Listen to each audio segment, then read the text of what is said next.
कि नैमिषे निमिषच्छेत्रे ऋषयः शौनकादयः सत्रं स्वर्गाय लोकाय सहस्र सममासत।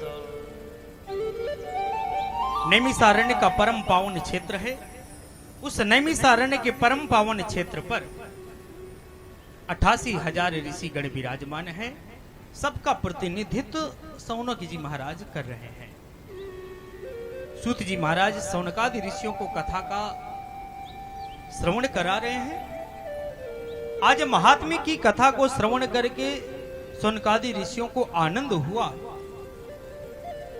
आज सूत जी महाराज को प्रणाम किया, प्रणाम करके आज प्रश्न कर दिए। महाराज आज हम आपसे कुछ प्रश्न करना चाहते हैं। एक नहीं, दो नहीं, तीन नहीं, आपसे हम 6 प्रश्न करेंगे और इन्हीं 6 प्रश्नों में संपूर्ण श्रीमद् भागवत समाहित है। आज शौनकादि ऋषियों ने 6 प्रश्न किया कि तत्र तत्रांजसाय सुमन भवता यदि विनश्यतम पुंसामेकांततः श्रेया तन्नः संसितुमर्हति। महाराज आज जो है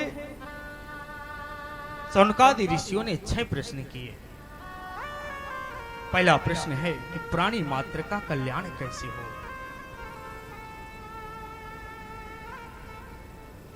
पुंसाम एकाम ततः श्रेयः तन्नः संसितुमर्हति। इस जगत में प्राणी का कल्याण कैसे होगा, पहला प्रश्न। और दूसरा प्रश्न है कि शास्त्र बहुत है, लोगों के पास समय कम है।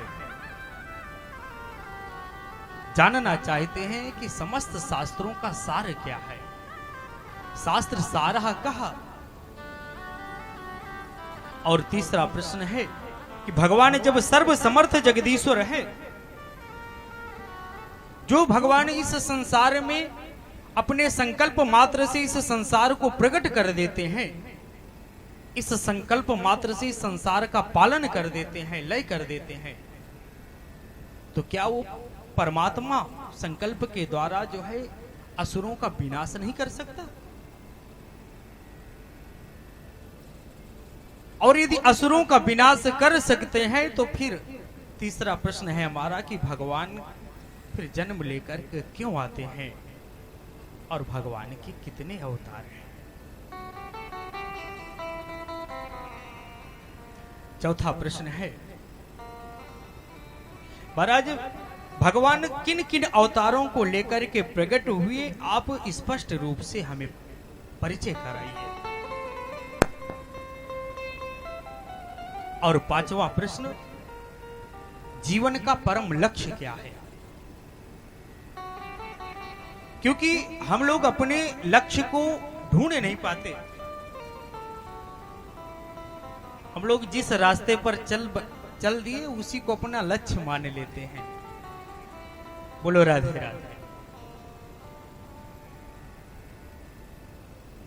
हमारे पूर्वज जिस रास्ते पर चल दिए उसी को हम सोच बैठते हैं कि यही हमारा लक्ष्य है, क्योंकि ये संसार जो है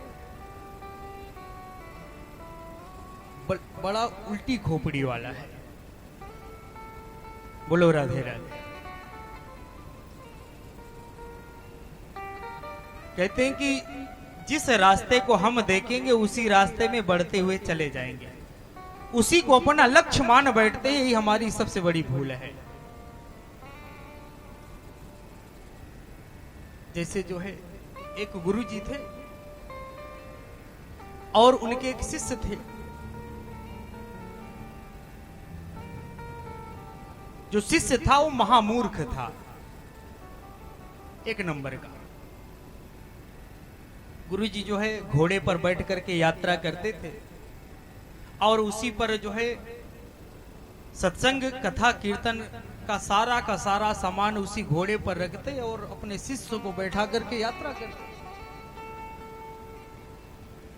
एक दिन जो है संध्या बंदन करने के लिए गुरुजी जैसे बैठे, शिष्य से कहा कि बेटा आचमनी पात्र कहां है? बोले गुरुजी वो तो कल घोड़े से जब जा रहे थे तो घोड़े से जो है गिर गया था। गुरुजी ने कहा, अरे मूर्ख, घोड़े से यदि गिरा तो तुम्हें उठाना चाहिए। बोले गुरुजी ये तो आपने बताया ही नहीं था कि उठाना भी चाहिए। गुरुजी ने कहा तो फिर ध्यान दो, आज के बाद घोड़े से जो भी गिरे उसको उठा करके लाना है।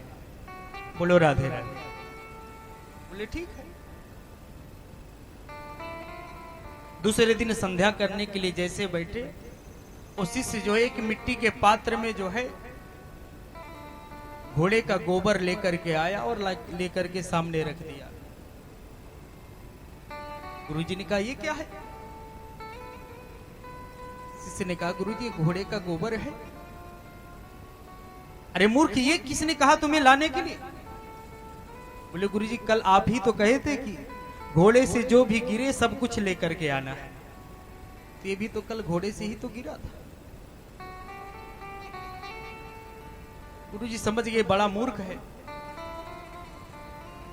मैं गोबर लाने के लिए नहीं कहा। तो गुरुजी मैं तो कुछ जानता नहीं, आप ही बता दीजिए कि क्या क्या लाना है, क्या क्या जो गिरे तो उसको उठाना है।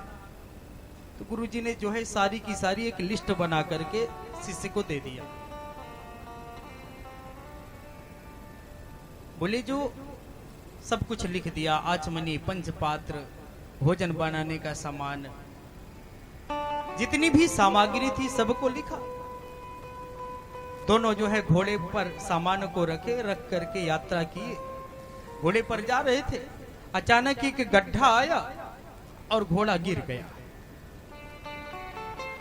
घोड़ा गिरा तो सारा का सारा सामान भी गिर गया, घोड़ा भी गिर गया, गुरुजी भी गिर गए, शिष्य भी गिर गया और गुरुजी बेहोश हो गए। गुरुजी जैसे बेहोश हुए, अब उसने क्या किया, उठ करके सारे सामान को उठाया और उठा करके बैठ गया। गुरुजी बेचारे नाली में पड़े हुए। 2 घंटे के बाद जब होश आया, गुरुजी ने कहा, अरे मूर्ख, तू कब से बैठा बैठा इंतजार कर रहा है, तूने मुझे उठाया क्यों नहीं? तो उसने कहा गुरुजी लिस्ट में आपका नाम तो था ही नहीं। बोलो राधे राधे। तो ऐसे भी व्यक्ति होते हैं जिनको कहा कुछ और जाए और करना कुछ और प्रारंभ कर देते हैं। यदि किसी को कहा जाए कि आप भागवत की कथा करवा लो तो साधारण में कोई नहीं करवाएगा। और यदि इसी भागवत की महिमा कहीं अखबारों में निकल जाए, अखबारों में महिमा का गान हो जाए कि भागवत कराने से ये फल मिलता है, तब तो महाराज व्यक्ति जल्दी तैयार हो जाता है। सामने वाले के कहने से कोई नहीं कराता, तो अपने अपने समझने की बात होती है। कभी किसी को कहीं से समझ में आता है, कहीं किसी को कहीं से समझ में आता है। तो 5वां प्रश्न है कि जीवन का परम लक्ष्य क्या है। और 6वां प्रश्न है कि ब्रूहि योगेश्वरे कृष्ण ब्रह्मण्डे धर्मवर्मणि स्वाम काष्ठामधुनो पेता धर्महाकं शरणगतः। 6वां प्रश्न है कि भगवान जब इस जगत में अपनी लीला को करके परम धाम को गए तो धर्म तो बेचारा अकेला पड़ गया होगा, तो धर्म किसकी शरण पर गया। किम श्रेयः शास्त्र सारः कहा सो अवतार प्रयोजनम किम कर्मा के अवतारश्चा धर्मः कं शरणंगतः। इन्हीं संपूर्ण 6 प्रश्नों में संपूर्ण श्रीमद् भागवत का प्राकट्य हुआ है। जैसे 6 प्रश्न किए, सुखदेव सूत जी महाराज आनंदित हुए, गुरुदेव की वंदना करी और यहां पर सुखदेव जी का वंदन किया है।